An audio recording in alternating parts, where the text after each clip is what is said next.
Hi friends, அவியல் எப்படி செய்வதுன்னு பார்க்கலாம் வாங்க. பாருங்கள், காய்கறி கம்மியாக தான் இருக்குது. இந்த வாழைக்காய், முருங்கைக்காய், அவரைக்காய், சேனை, கேரட் இதை வச்சு அவியல் பண்ணலாம். கம்மியான காய்கறி வச்சுக்கிட்டு, கத்திரிக்காய் எதுவும் இல்லாட்டாலும் பரவாயில்ல, இருக்க காய்கறியில் நம்ம அவியல் செஞ்சுக்கிடலாம். இத்தனை காய்கறியில் நான் அவியல் பண்ணுறது எப்படின்னு காட்டுறேன் வாங்க பார்ப்போம். பாருங்கள், காய்கறியெல்லாம் வெட்டி கழுவி வச்சுருக்கேன். இந்த ஷேப்பில் அழகாக வெட்டி வைங்க. கேரட்டு, வாழைக்காய், அவரைக்காய், முருங்கைக்காய், சேனை மூணையும் இவ்வளோ அழகாக நல்லா கட் பண்ணி வச்சுக்கோங்க. கட் பண்ணி வச்சிட்டிங்கன்னா தான் எங்கள் வீட்லேயும் செஞ்சு பாருங்கள். கம்மியான காய்கறியில் அழகாக அவியல் பண்ணலாம். நிறைய காய்கறி போடணும் கூட தேவையில்லை. இருக்க காய்கறியில் நம்ம அவியல் செஞ்சுக்கிடலாம். செஞ்சு பார்த்துட்டு கமெண்டில் சொல்லுங்கள். சப்ஸ்கிரைப் பண்ணுங்கள், லைக் பண்ணுங்கள். பாருங்க, காய்கறியெல்லாம் சட்டியில் போட்டாச்சு.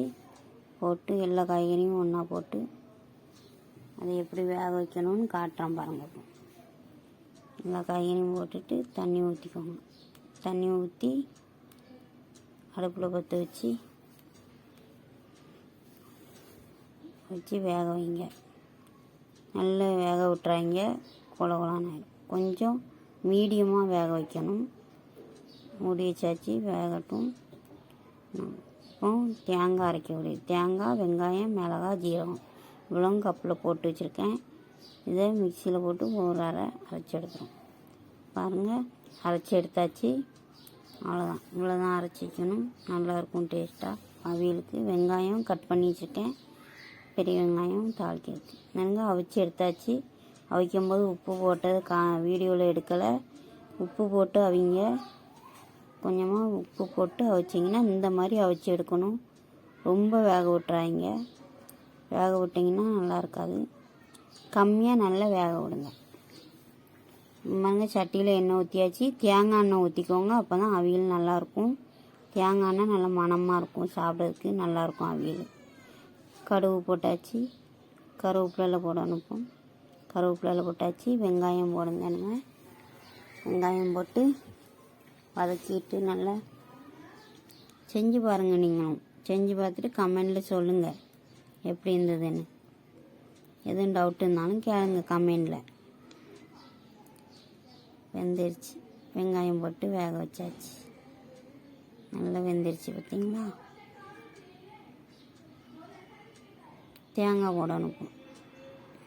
தேங்காய் போட்டு அரைச்சி வச்ச தேங்காய் போட்டு வதக்குங்க. எண்ணெயில் போட்டு வதக்கிட்டோம்னா தான் அந்த மசாலா வாடை வராது. நல்லாயிருக்கும் எண்ணெயில் வதக்கினீங்கன்னா. காய்கறியை போட்டுட்டு மசாலாவை போட்டால் அது நல்லா இருக்காது. இப்படி எண்ணெயில் போட்டு வதக்கி எடுத்து நீங்கள் அந்த ஒரு முறை இப்படி செஞ்சு பாருங்கள். நல்லாயிருக்குன்னு சொல்லுவீங்க நீங்களே. எண்ணெயில் அவள் லேசாக உப்பு போட்டுக்கோங்க மசாலாவுக்கு. ஏற்கனவே நம்ம காய்கறிலையும் உப்பு போட்டு அவிச்சு வச்சுருப்போம். நிறைய உப்பு போட்டுறாங்க. பார்த்து போடுங்க. லேசாக உப்பு போட்டால் போதும் மசாலாவில்.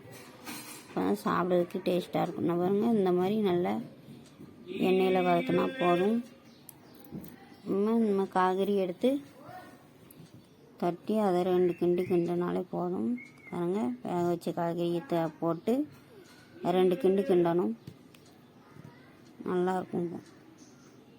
அவியல் ரெடி ஆயிடும். பார்த்தீங்களாங்க, சூப்பராகிடுச்சு அவியல். நீங்களும் செஞ்சு பாருங்கள். இது மாதிரி சூப்பராக இருக்குன்னு சொல்லுவீங்க. செஞ்சுட்டு அழகாயிட்டு அவியல் ரெடி. எப்படி அவிச்சிங்கன்னா தான் நல்லாயிருக்கும். கொலன்னு வராது. வாழைக்காவை ரொம்ப வேக விட்டுறாங்க. காய்கறிகள்லாம் எவ்வளோ அழகாக வந்துட்டு பாருங்கள். அவியல் சூப்பராக இருக்கும் சாப்பிட்றதுக்கு. உங்கள் வீட்லேயும் செஞ்சு பாருங்கள். தேங்க்யூ.